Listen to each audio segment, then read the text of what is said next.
Welcome to the Non-Essential Podcast. I'm Steve Gibson. I'm Ben Matlock. Yeah, I feel like you get the advantage of being the second name said every week because yeah, I feel privileged. if I try to launch in and do something stupid like I'm whatever, like it throws everything the fuck off because we're starting the show. But you act like I plan it. I get tired of saying the same shit. You can do whatever you want. I know. I don't know why we've never just recorded that 10-second intro. It's just like we could just copy paste it onto every fucking show, but because that's more editing for me. I'd rather record. I'd rather go in raw every week. I miss the old acoustic guitar intro we had for the Enjoystick podcast. That was so fucking funny. That was such a goddamn nursery rhyme. Yeah, it was Blue's Cluesy or something. Yeah. And we kept it for a lot. Like I did. What gamer pissing their pants about something on Twitter couldn't relate to fucking Nick Jr. shit? That's what they want, you know. Yeah.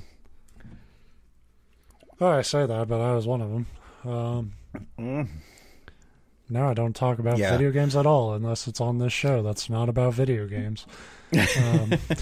Every now and then, I said it on Blue Sky the other day. Like I get the itch, but then something comes. Like immediately, I was literally just thinking, man, it would be kind of nice to write at least something about video games. And then some stupid fucking oh, this new game came out, but in a completely unrelated game that I guess one of the developers worked on. There were some messages that some people say are call outs to Jordan Peterson. It's like, I don't I don't care. I hate Jordan Peterson as much as everybody that hates Jordan Peterson. But this new game came out and everybody's excited for it, and you're like, oh yeah, well, this thing that they worked on 3 years ago might refer to this other person. They may have watched a video essay when they were 13 with some problematic fucking material in it. It was just it was nice. It was the universe telling me the timing of it, because it was literally within 5 minutes of me thinking, maybe I'll start writing, trying to write again. And then that propped up in my feed. I'm like, nope. Nothing good ever comes of video game writing. Look at our friends on Twitter who still do it. Have you seen them happy at all this year?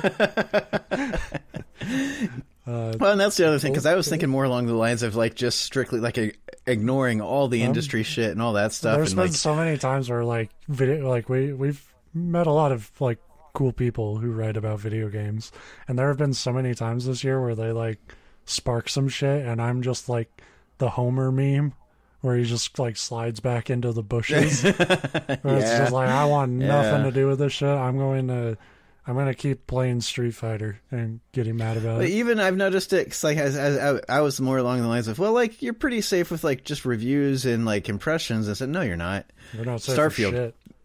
Yeah, Starfield reviews dropped today, and that's all over the fucking place. It's a minefield of people honest reviews, and that's just, the nature of it is everybody's opinions are different, but then it's also the internet's full of people that are just trying to be more controversial to get the views and stuff. And it's god damn, I don't miss this at all. Yeah.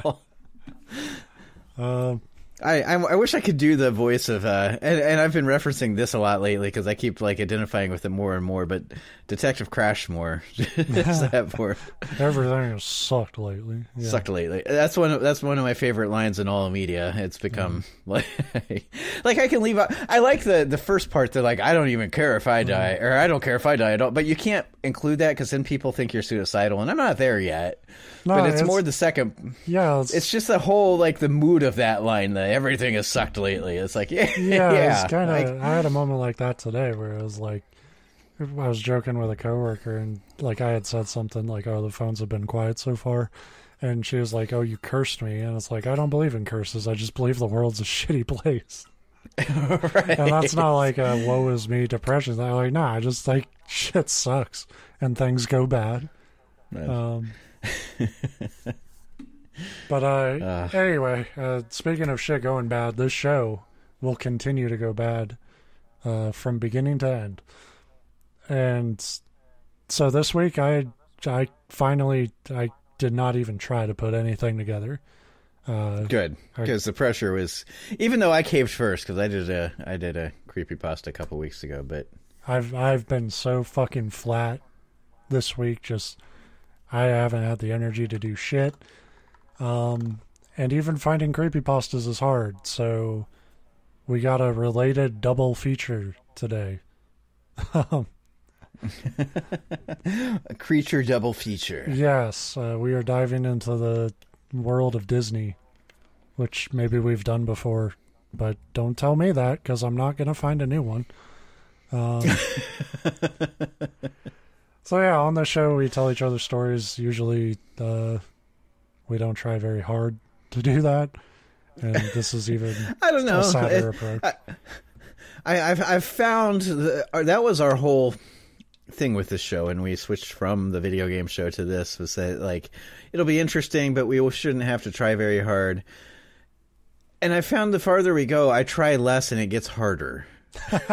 Like, yeah. I don't understand. But so this first story is called Suicidemouse.avi, which is a lost episode creepypasta, which is widely seen as the forefather of the entire lost episode genre. So we get creepy history. Yeah. Or history pasta. Nobody knows the original author of this, but it's based off an old unseen Mickey Mouse episode.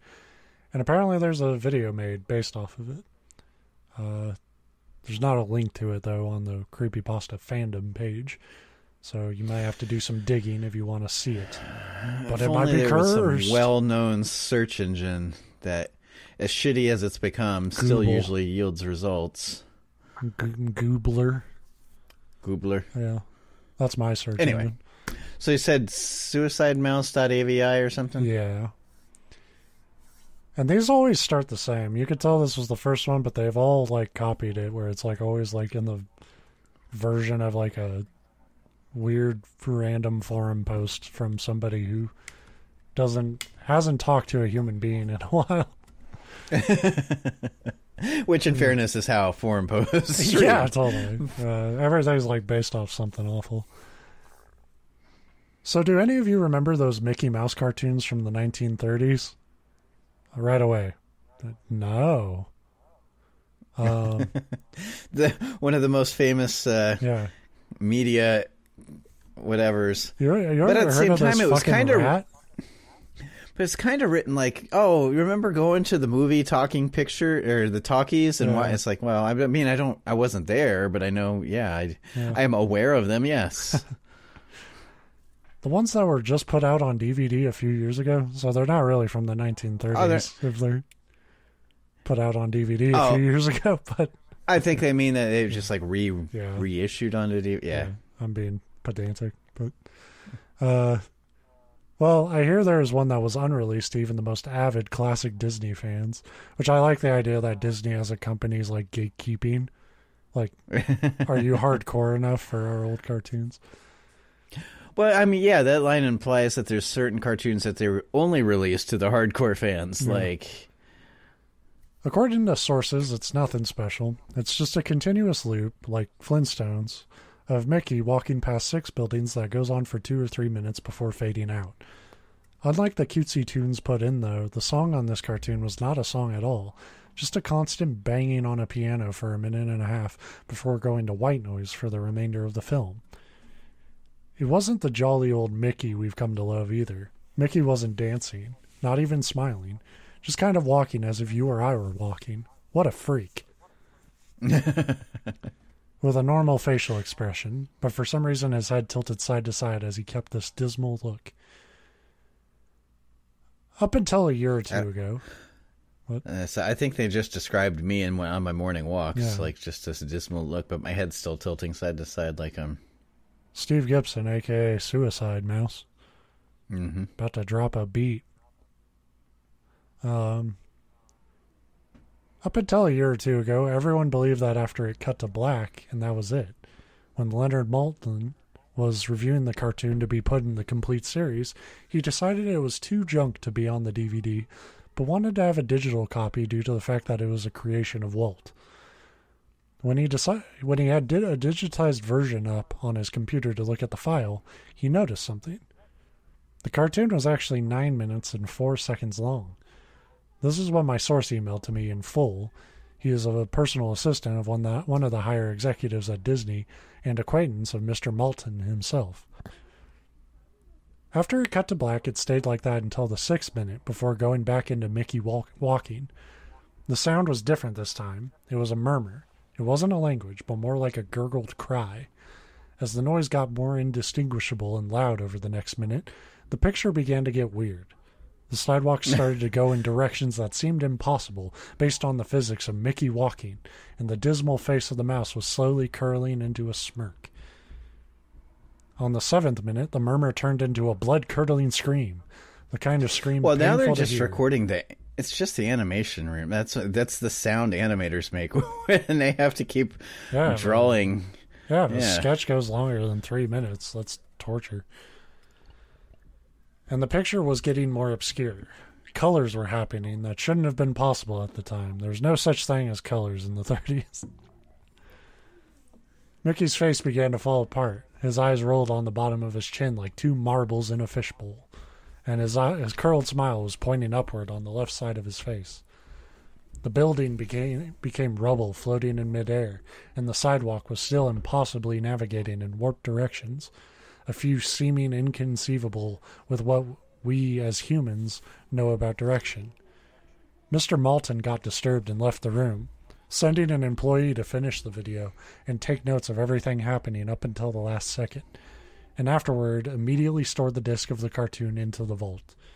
This distorted screaming lasted 8 minutes and a few seconds in, and then it abruptly cuts to the Mickey Mouse face at the credits of the end of every video with what sounded like a broken music box playing in the background. This happened for about 30 seconds, and whatever was in that remaining 30 seconds, I haven't been able to get a sliver of information about. From a security guard working under me, who was making rounds outside of that room, I was told that after the last frame, the employee stumbled out of the room with pale skin saying, "Real suffering is not known," 7 times before speedily taking the guard's pistol and offing himself on the spot. Just another day at Disney. Yeah. That's why it didn't make the newspapers. They're just like, oh, well, they lost another intern. The thing I could get... Hang on. They're pouring one out for the lost Disney employee. Yeah. The thing I could get out of Leonard Maltin was that the last frame was a piece of Russian text that roughly said, "The sights of hell bring its viewers back in." As far as I know, no one else has seen it. So hell's pretty, attractive as a destination. As soon as you see the sights, you're like, you know what? It felt like an eternity of torture, but I want to come back. I'm nostalgic for the sights of hell. Yeah, that's again, it's they put that in the employee manual. As far as I know, no one else has seen it, but there have been dozens of attempts at getting the file on RapidShare by employees inside the studios, all of whom have been promptly terminated of their jobs. Whether it got online or not is up for debate, but if rumors serve me right, it's online somewhere under Suicidemouse.avi. If you ever find a copy of the film, I want you to never view it. Then don't fucking write this. It's like I keep... Now, no matter how much I beg, don't ever do it. I keep as I'm scrolling through TikTok, getting these ones that say things to never look up on the internet. You're supposed to swipe whichever direction to go to the next slide to see. It's like, well, if they're things that I should never look up, then I don't need to fucking see what they are. Right. And I know it's stupid because those are just dumb TikTok shit to get views, but it's the same idea. It's like the file's out there somewhere on the internet. It's called this. If you ever find it, don't watch it. It's like, well then, why are you telling everybody? I am going to pique your interest. I'm just gonna use fiction to blue ball you. That's the goal of half of the creepypastas out there. If you ever find a copy of the film, I want you to never view it and to contact me by phone immediately, regardless of the time. That's so weird. What a freak. Yeah. When a Disney death is covered up as well as this, it means this has to be something huge. Get back to me. Are you kidding? Like I said, I think they lose like 10 or 15 employees a day at Disney World. Yeah. And then it just ends with the author saying, "If I've yet to find a copy of this, but it is out there. I know it. I know it. I know it." So, Suicidemouse.avi is a lost episode creepypasta. It's a legend. And people revere it as such in these communities. And now I'm going to read a story that seems much less revered. But, but refers to that one. If only loosely. And this is called Club 33, A Dark Secret. You know what? There's a bar we used to go to that was called Club 33 because it was off of Route 33. Yeah, but it's probably about you. Maybe.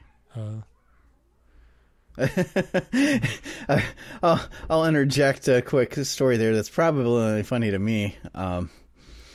But we were there once. A group of us had got there first, and so we had been drinking. And I think we were drinking prior to that too. So this was back in my like drinking. Yeah, you had to have 33 drinks before you could enter Club 33. Right. And then one of my other friends and his girlfriend showed up, and the one that showed up after we had already been there was a guy. I'm still friends with them all, but he was kind of always the more like doesn't want to draw attention to himself type or whatever. And he comes walking in and he had a hoodie on that had like it said lifeguard and had the little like cross on it because that was something that was like very popular in the early 2000s from like Abercrombie or wherever. And he walks up and my other friend is drunk off his ass. It's like, oh, thank God you're here. And we're all like just thinking he's like, oh, he's happy he's here. And then all of a sudden he turns slowly to the corner and he says, he points to the pool tables. He's like, I think somebody's drowning over there. And it was just like the most like drunken but like brilliant line from a random like I'm wearing a lifeguard shirt.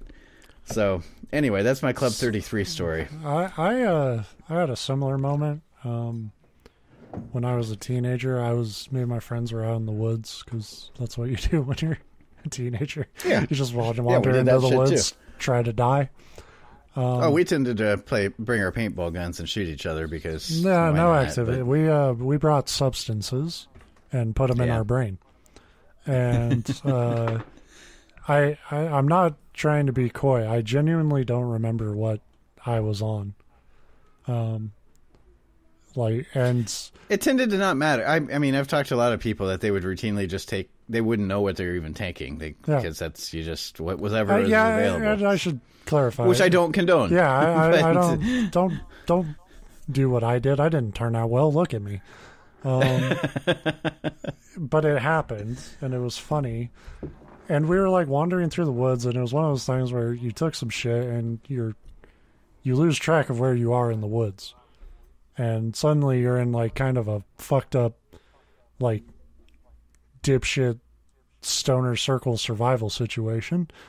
And you're just like, well, if you go in a direction anywhere in the woods, eventually you'll find your way out.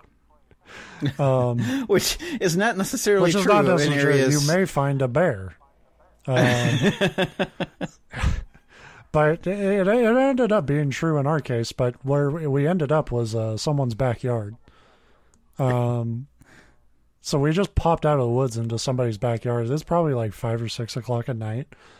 And like, for some reason, I was so fucked up that I was convinced that entire backyard was a pool. And all my friends were like trying to walk into it. I'm like, don't fucking go in there. That's all water.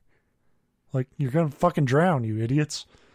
And like, I probably stood in that, like, on the fringes of those people's property, like 10 minutes as my friends tried to convince me that it's not water, it's grass. And we can just walk through it and get to the road. The kicker is it was water, but you guys were so high you walked across it. Like, well, that's what I thought once they started walking on it, but it terrified me. So yeah, if you want to be really stupid, do as I did, kids. And Anywho, this is Club 33, A Dark Secret. Out of all the bad things to come out of Walter Elias Walt Disney and his so-called Park of the Magic, or Park of Magic, I don't know why I called it Park of the Magic. I kind of like yours better. Top of the magic to you, matey. And the happiest place on earth. People do not really seem to pay any attention to them. That is because they do not know the truth. I am writing this where they can't get me. I know too much, they say. Allow me to explain myself. I cannot give out my name for obvious reasons, but I can tell you as much as I can reveal about Disney and Disneyland. I am currently 28 years old. The events that occurred took place in 2007. It was a hot summer day in Southern California. Having considerably wealthy parents and just out of college... I feel like for not wanting to give your name... You've given me more than enough to figure you out, yeah. Yeah, at least get me well on my way. And unnecessarily, too. Like, I don't need to know that you're 28 now and then, like, be able to extrapolate. I can't give you my name, but here is half my social security number. And the clues to the other half are scrawled here. Having considerably wealthy parents and just out of college, I didn't really have anything to do for another few months. I was lonely and had only books and the internet to keep me company. I thought of going to visit my relatives or something to keep me busy until I thought about Disneyland, that's great. I thought about it. Maybe I should see my family. Fuck that. But There's I could Disneyland. go talk to Jack Sparrow. I had not been to Disneyland in a couple of years, and it always brought me joy and happiness. Disneyland gave almost everyone a sense of safety. No. No. Yeah. Disneyland's cool, but I don't feel safe there, man. Happiness and just complete wonder. I booked a shuttle and bought a 2-day ticket, and the next day I was there. As I stepped through the ticket booth, I marveled at how beautiful the scenery was. It was a mid to slow day they were having, with a total of around 500 people in the park. This will come up later, but that's hilarious. The idea that only 500 people are at Disneyland. Yeah, because you would have like an equal amount of employees at that point, I think. Yeah. I don't know. I'm not as familiar with Disneyland and the Disney World because I'm on the other side of the country. It's pretty much the same idea. Yeah. If anything, I think Disneyland is maybe even bigger. But I've only been to Disneyland, so I wouldn't know. But anyway, well, there's a total around 500 people in the park, excluding employees. So okay. I don't think I've ever been to the Columbus Zoo with only 500 people at it. Anyway. And you said including employees? Excluding employees. Oh, excluding. So okay. 500 people, just guess. Without the laughter of kids and, people, it seemed off. What was weird was that it was summer. I had a feeling it would be packed with people. I dismissed it as it meant shorter lines. Well, that's true. That's how I would approach it. That's the thing. I'd be fucking stoked. That would be I'm going to be on Space Mountain all fucking day. The first ride I went to was the Pirates of the Caribbean ride. To my surprise, it was completely empty, with only one ride operator and one employee who directed people to their seats. I got in, and the ride started. I was genuinely creeped out by the darkness and the echoing voices of the animatronics. At one point, it got so quiet I could literally hear the gears of the animatronics. But every so often I could have sworn that I saw someone watching me out of the corner of my eye. After riding a couple of empty rides and seeing probably only 12 tourists, I decided to go to the Club 33. Club 33 was just a small restaurant/cafe that was one of the first buildings to be constructed in Disneyland. Walt Disney was supposedly a Freemason Illuminati member and was known for putting subliminal messages in his cartoons. 33 was a code used for the Freemasons, which many people did not know in the early 50s. I entered it, and again, empty. There was a small door behind the counter, about 4.5 feet tall. I was always the curious type, so I opened the door with a key I found on the counter. Wow, how convenient. Right. Now it sounds like one of those point-and-click adventures, but like my first point-and-click adventure. Totally. It's so secret, and they don't want anybody fucking knowing about this shit. It's a secret Illuminati society. But, well, I'm just going to drop this key behind me. Don't pick it up now.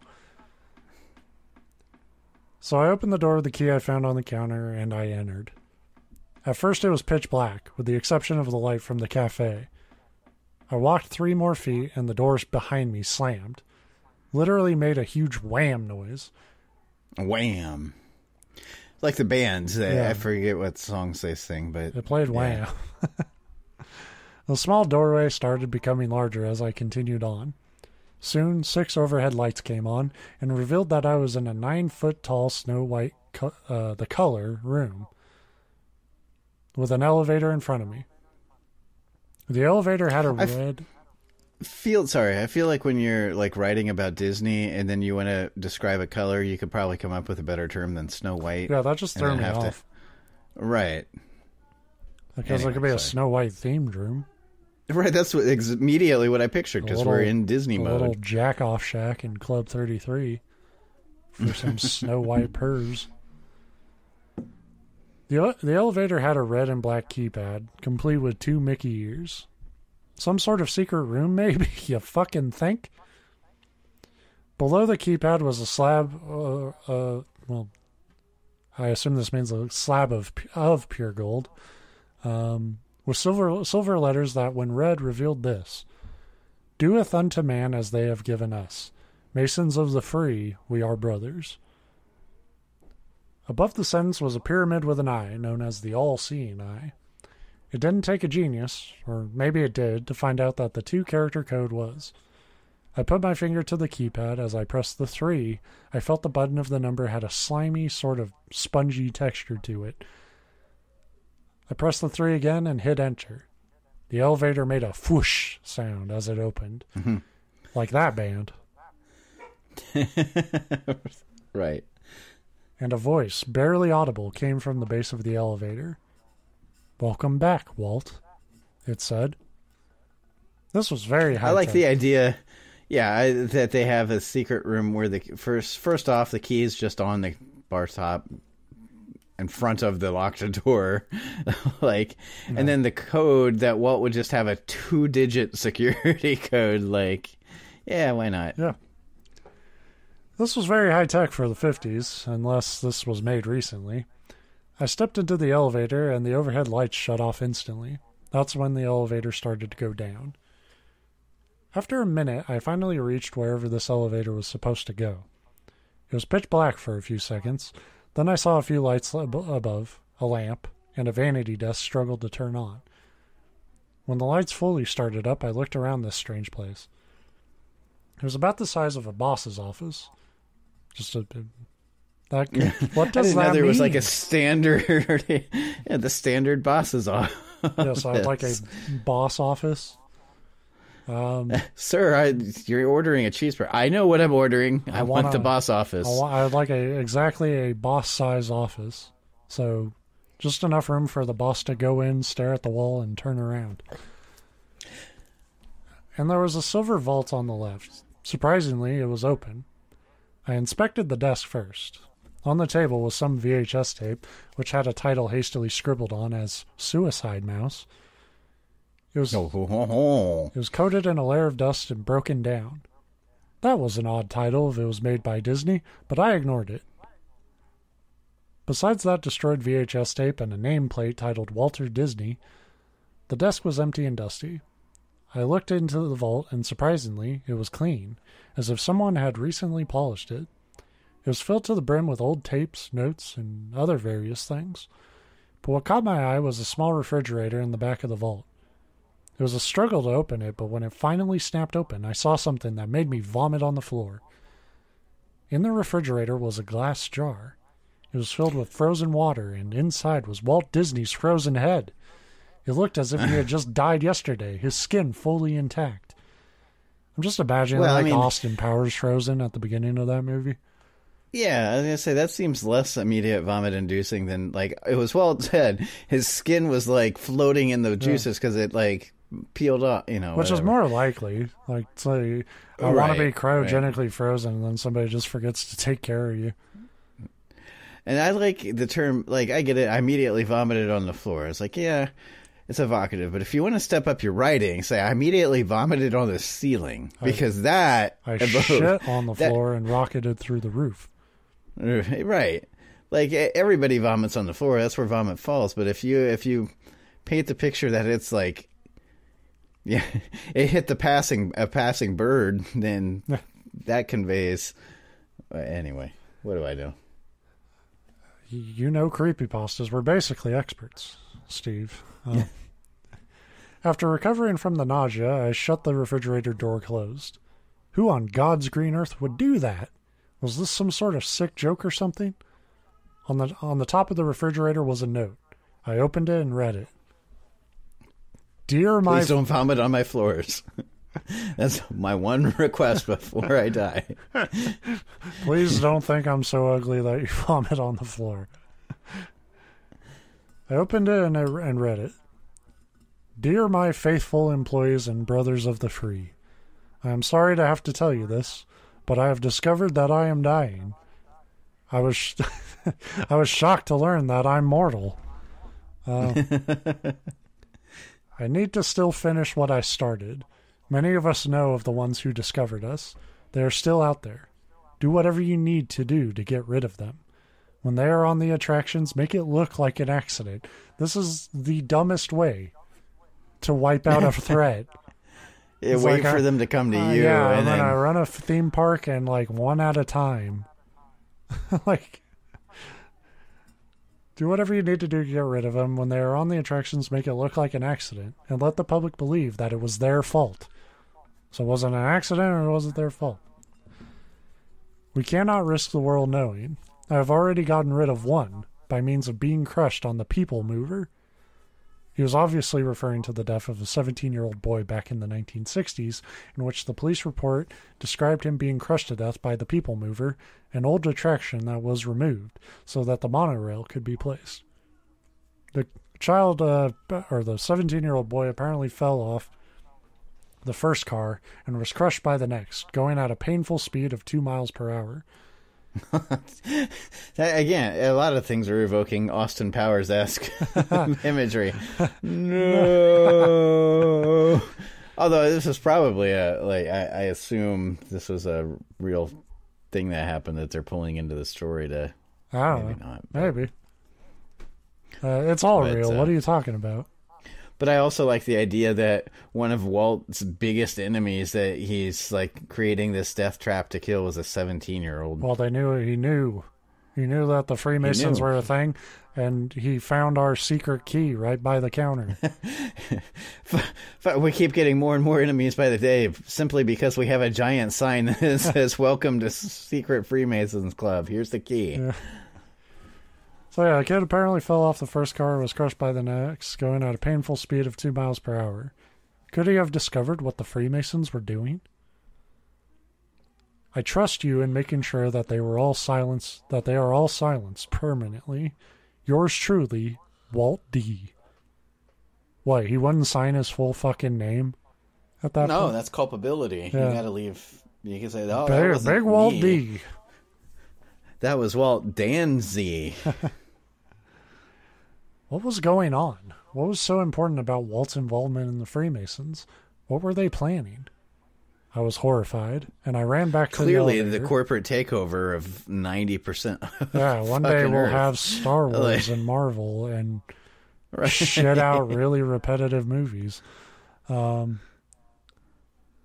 finally got back to Club 33, and it was still empty. I ran out only to be greeted by Disney security. They grabbed me by the arms and started dragging me to a secret security booth. There's no secrets here, man. I mean, I like that the security booth's more secret than the secret society. Yeah, the secret security booth right next to where fucking Goofy takes his break. At this point, I was terrified, so the only logical thing to do while the first one was typing the code to the keypad in was to bite his arm. I bit in with all my might, and he let go in agony. I ran, not even looking back. I heard faintly See, that's amateur. You don't bite the arm because they might let go and you'll run, but they can chase you. You kick them in the balls because then they'll still let go, but they cannot chase you anymore. Like, that's the move. Let's meet in the middle and bite his balls. That would probably be very effective, too. He let go in agony. I ran, not even looking back. I heard faintly the guards calling for backup at their location, that a certain someone had discovered the truth and would be taken in for questioning. I ran to the nearest cover and waited there until they sent more people looking for me. I decided to make a break for it. You shouldn't wait until there's more people. Right. And the idea that there's anywhere you could hide at Disney World, it's got to be one of the highest concentrations of cameras. Space Mountain. It's dark. Yeah, well, there you go. That's what I'm saying. Ride that all day. There's no lines. So, I jumped the gate to the park entrance and climbed the monorail track. I heard them screaming, "He's over here!" and ran across the bullet train's track. I heard a loud chugging and realized it was the bullet train. Instinctively, I jumped off the track just as the train was nearing toward me. I fell at least 9 feet into some bushes and trees. I love that it was, like you have to point out, instinctively, I got out of the way the thing that was about to run me over. It's like, yeah, most of us have that same instinct. But anyway. I lost my spot, totally. I do that every Well, we're a professional show. Yes. So he fell into some bushes and trees. I had avoided the same fate as one of the other people who knew too much. In the 1970s, a 30-year-old man, in another Anaheim police report, was trying to sneak into the park by means of the monorail track, and maybe he was trying to escape like me. He was too unfortunate when trying to run away from security because the train came, and let's just say that they had to literally scrape pieces of him off the track. I thought I lost them, so I hightailed it. It took at least 8 hours of nonstop walking to get to my friend's house. Sorry, I love when people, because I've come across this in real life a lot too, when people are like, let's just say, and then they follow that phrase up with just literally exactly what happened. Like, that's not what the let's just say mean. Like, let's just say he had a really bad day. Like, that's what that phrase means. It's not like, let's just say they picked off his arm over here and his brains were off the front of the chair. It's like, well, yeah. And anyway. My house was 3 hours away from the park. So my friend gave me some water and food and drove me back to my house. So they're going to say water and food and told you to walk your I was like, tied you a bindle. I didn't tell him what happened to me. If you were wondering why I did not tell anybody about this earlier, I did. But if you don't know, companies can pay search engines to delete and not show results of some things. I don't know if they've been looking for me lately, but if they have, I've moved away, far from California, which is just what I would say if I still lived in California. Yeah, I was just thinking too, he's like being all quote-unquote careful to hide his identity, but it said he ran away from the park. I would assume that the car he drove there would still be there, and it would be pretty easy for them to be like, hey, this abandoned vehicle tracks back to this person. But, again, I don't know anything about trying to use some of the, like, one of the biggest companies with the most resources in the world, track down one individual that you... Yeah, probably have plenty of information on who they were. Yeah. Oh, well. I've moved far from California. What were the Freemasons doing that they don't want anyone to know? So far, they have found everyone who... Yeah, pretty much. That's almost every secret society is about, is like, I want to wear an owl mask and fuck. Right. So far, they have found everyone who had known the truth. How do you know that? Apparently, you just have to move away from California. You might be fine. Well, now he's going back to anybody that's ever died at the park and constructing a story about how, like, oh, in 1967, an elderly man had heat stroke and died. Or did they shoot him with a laser? It's like, yeah, he probably had heat stroke. Yeah, like, probably. I still think that they preserved Walt's head so that when they found a way to revive him, he could finish whatever he started. He just made cartoons. Like, there's always these, like, fucking conspiracies and shit, and it's like, no, he just wanted a fuck ton of your money. Like, so his life's mission is to come back to life and rework Steamboat Willie into Jet Ski Mickey. Yeah. He's like, we've modernized it. I can die in peace. So, there's no author attributed to this one either. But what I really wanted to talk about were the comments. Because people have some opinions about Disney, as it turns out, and some of them are very fun. One user says, Walt funded Disneyland by making snuff films and porn. He also was a petty. My uncle's company did all of the electrical work when it was being built. I notice when the truth gets told, the trolls start popping out of the underground rat holes. Great job. Love the info. You're a courageous young man.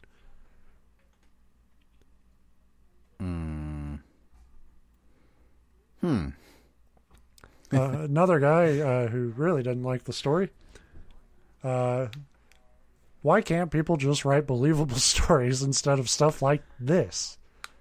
Okay. It's like you're on the wrong website, dog. But yeah, that's. I laugh at that comment because it's like I kind of get it, but you're right. That's like the people. We'll circle back to video games, where a game comes out and they're like, why do they have to make a game that's about space? Why can't they just make every game about, Westerns? It's like, well, just play the games that's about Western. If you don't like space games, don't play them. Like, if you don't like these outlandish creepypastas, like, go find realistic horror. It's out there. Yeah. Like, I don't know what to tell you. That's the thing. Like, we give these stories shit, but we appreciate them. We know what we're doing when we dive in. I think your very first one was that Ronald McDonald House. Totally, that's a great and it's like story. That's still one of my favorites because it was so fucking stupid, It was awesome. but good. So yeah, he says, why can't people just write believable stories instead of stuff like this? Yeah, the super secret head of Walt Disney is in a refrigerator behind a fucking secret door that has 33 as a code in Club 33. And of course, no one ever guards shit with like Walt Disney's head or anything. I like that this is where the story broke down for him. It's like, of course, they wouldn't protect Walt Disney's head in a jar. It's so much easier to keep it in an amusement park and just kill everybody who enters. Sure. Sorry for not saying it nicely, but this story is not well thought through. And stories that aren't even the slightest believable just aren't fun to read. So this is a person who had just gotten their rejection letter on their, script that they sent in to Hollywood or whatever. I don't know how that works, obviously. Yeah. And there's just they're like, they say my story's not plausible. Well, what about this? It's like, yeah, it's a creepypasta on the internet. I don't know what to tell you, dude. And I'm gonna pretty with a lot of confidence say, dude. And then one very smarmy comment from the suspect username, Disney is good. Great story. You should really be an author someday. You would be a bestseller. Who would believe you got into Club 33 without paying thousands and thousands of dollars? Again, just like trying to break down individual examples from an inherently silly story. Like, is the story dumb or are you dumb? At what point do we cross that line? Who would freeze Walt Disney's head and then put it in a refrigerator? I don't know if there was a typo in the original version or what, but he called it a refrigerator twice in this comment. So it just makes him look dumb because the dude edited it. And then put it in a refrigerator, like you said. The water would melt and would not be frozen. That's the problem with freezing someone's head, sure. And how would a refrigerator fit in the vault? A refrigerator. I think there's plenty of vaults that could fit a refrigerator. Yeah, that's not a... It's even a refrigerator with a freezer. A freezerator. Yeah. A frizzer. A refrigerator. But I like the idea, too, that they... Like, as many faults as I can find with the story, and there's many. Totally. When you're like, oh, I found his head in a refrigerator, like, I opened the door...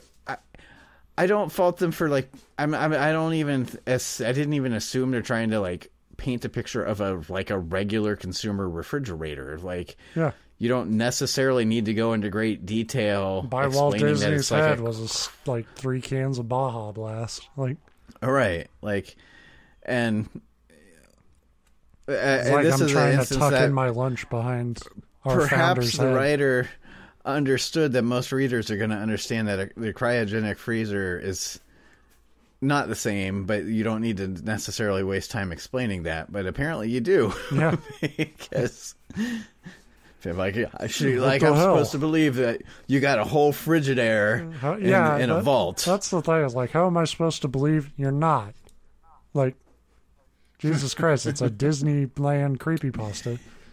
Yeah. And you know what? I've known people like this in real life, too, that go to every, like, action movie, and they're like, oh, I'm supposed to believe that a Terminator from the future comes back. Like, it's a fucking movie. No, you're not supposed to believe it could happen. You're supposed to believe that this movie just happened, and you watched it. Right. They only make giant vaults in cartoons. He goes on to say. Well, again, as you pointed out, that's not true. Yeah. Our first house, when we went to closing it, the title agency was in an old bank, and the room that we signed all the fucking paperwork in was a vault. Like, it was enough for a table with like 6 people around it. Like, there's definitely, and that's not even like an impressively large vault. That's a regular old bank vault. It's extremely common to have large vaults. I don't know what to tell you there, but goes on. It is never possible, has never happened, and will never happen at Disneyland. Yes, Disneyland is empty, and it only has a few people in it. No, that is not possible, especially in summer. Wake up, people. Second most crowded time of the year for Disneyland. When you got into the secret door in Club 33, wouldn't there be a Disney cast member behind the desk taking your orders? Again, we're just trying to apply so much reality. Now, I do like to think that these people are leaving these comments as almost like sub-creepypasta, like it's true, but then they're like shitting on the story. Yeah. It's like, great story, you should really be an author someday. Like, but it's like, but you believed it. You clearly believed it because you're like fucking mad about it. And then you got really mad that it ended like a fucking story. I really hope that it's more the tongue-in-cheek. They're like almost role-playing as a Disney defender. Like, oh, I need to shoot this down. But I don't know. But there's too many comments like on this style. Yeah. Maybe that's this guy's thing. And it probably is. But the reason I'm reading it is like because somebody responded afterwards to that particular comment where he said, I called bullshit after I read only 500 people there. And then that person made another comment afterwards that he said, there's absolutely no way in hell that some regular Joe can waltz into Club 33. It's years and years of a wait, plus the thousands of dollars you have to pay to get in there. I couldn't continue reading it. Should have known when you said only 500 people at Disneyland.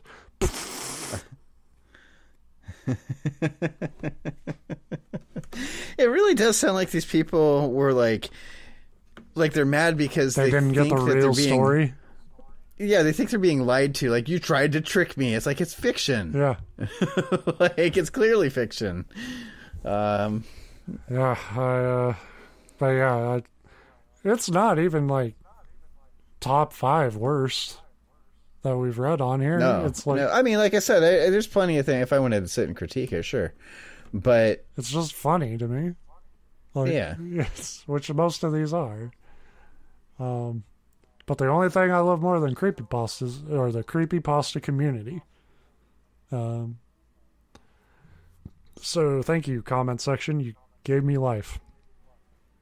I know, it kind of makes me want to go in, and these people are like, only 500 guests, that's not plausible. It's impossible. And then just like write a reply to them that's like clearly wrong, but just that it would be like 100% bait to piss them off more, and be like, well, what if it was a holiday and people were busy with cookouts? I was there on Christmas Eve. It was only 495 people. And I like when the person said in summer their second busiest season. It's like as opposed to winter, so it sounds like you're breaking this down into two. They do really well in fall. 2 seasons. Yeah. I mean, Disney does fine all year round. I don't know that there's slower times, but I wouldn't want to go on Christmas. Actually, you know what? It's Southern California, so I'm thinking about it in terms of here, where it's like fucking cold. But it's probably pretty nice there. Yeah. Well, and that's the thing. And they do, I know at Disney World over here, they do for like a month and a half or 2 months, the big special like Christmas parade and shit. And I could care less about that. Yeah. But Disney people go fucking nuts for it. But there's always something. That's what's funny. They're not stupid. There's always like either the Christmas stuff, and then during summer they'll come up with, well, we've got this special event going on.